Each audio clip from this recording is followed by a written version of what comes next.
Hello అండి, నమస్తే. Welcome to my channel Sami blogs. ఈరోజు నేను నా లంచ్ రెసిపీస్ని చూపిస్తున్నాను. ముందుగా ఇంట్లో ఏవైనా కూరగాయలు కొంచెం మిగిలిపోయి ఉంటాయి కదా, వాటితో మనం చపాతీకి తగ్గట్టుగా ఒక కర్రీ చెప్తున్నాను నేను. దానికి ముందుగా కళాయి తీసుకొని ఆయిల్ వేసుకొని పోపు వేసుకుంటున్నాను.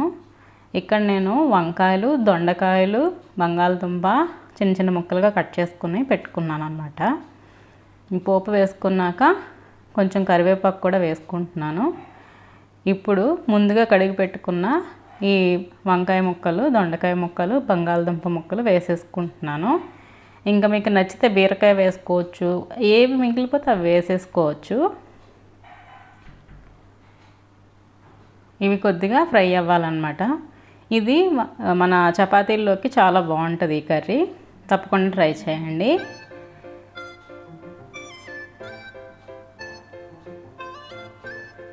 ఇలా ముక్కలన్నీ వేసుకొని కొద్దిగా ఫ్రై చేసుకోవాలి.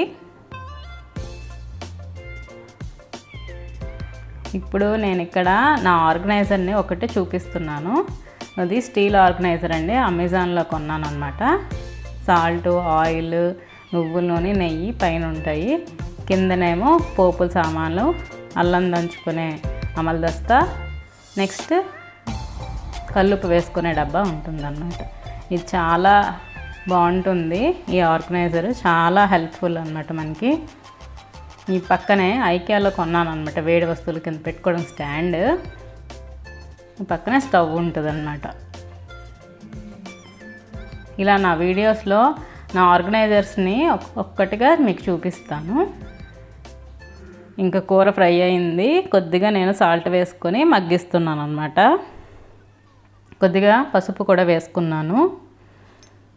ఇంకా మూత పెట్టి మగ్గించుకోవాలి.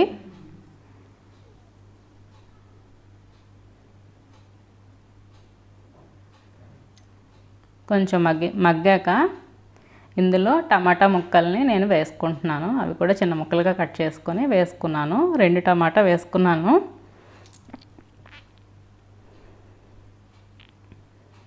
దాన్ని కూడా బాగా కలుపుకోవాలి.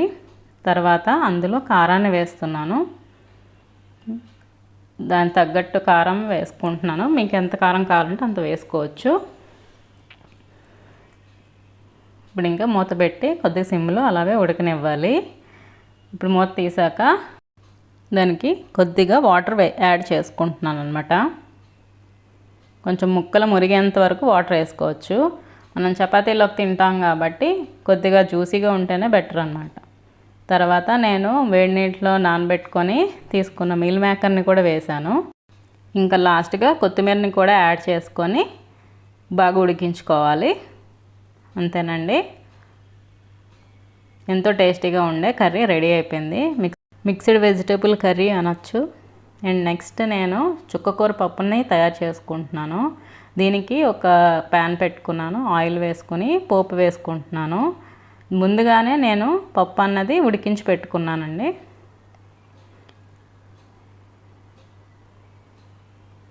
ఇలా పోపు వేసుకుంటున్నాను. జస్ట్ ఎండుమిర్చి, పప్పుకి ఎంత కారం అవసరం ఉంటుందో అంత ఎండుమిర్చి వేయాలి, పచ్చిమిర్చి వేయట్లేదు. దీనికి అంత కారం ఎండుమిర్చి నుంచే వస్తుంది. ఇంకా వెల్లుల్లిపాయలు వేసుకొని చుక్కకూరను కూడా వేసుకున్నాను. చుక్కకూర అన్నది పులుపునిస్తుంది కదా, అందుకు దీన్ని పప్పుతో ఉడికించకూడదు. పప్పు సపరేట్గా, కూర సపరేట్గా ఉడికించుకోవాలి. ఆల్రెడీ నేను పప్పుని ఉడికించుకున్నాను. ఇప్పుడు చుక్కకూర కూడా ఉడికిపోయింది. ఇప్పుడు ఉడికించిన పప్పుని యాడ్ చేసుకుంటున్నాను. మీరు ఎలా కన్సిస్టెన్సీలు తింటారో ఆ విధంగా వాటర్ని యాడ్ చేసుకొని సాల్ట్ కూడా వేసుకోవాలి. సింపుల్ దాల్ రెసిపీ అండి. నేను గోంగూర పప్పును కూడా ఇలానే తయారు చేస్తాను. చాలా బాగుంటుంది, లైట్గా ఉంటుంది అన్నమాట. తిన్నాక అంత హెవీ అనిపించదు. ఇక్కడ మీరు సాల్ట్ అడ్జస్ట్ చేసుకొని వేసుకోవాలి. ఇంకా బాగా కలుపుకొని ఉడికించుకొని దించేసుకోవచ్చు. ఇంకా చుక్కకూర పప్పు రెడీ అయిపోయినట్టే.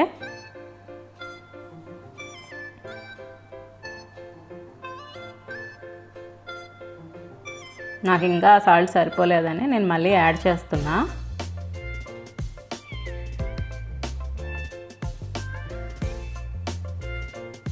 కొంచెం బాగా బాయిలింగ్ వచ్చేంత వరకు బాగా ఉడికించుకోవాలి. అంతే, పప్పు కూడా రెడీ అయిపోయింది.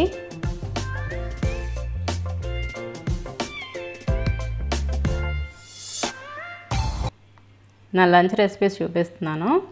ముందుగా కర్రీ, చుక్కకూర పప్పు, అండ్ ఈరోజు నేను రైస్ తినట్లేదు, చపాతీలు తింటున్నాను. 2 చపాతీ పెట్టుకున్నాను.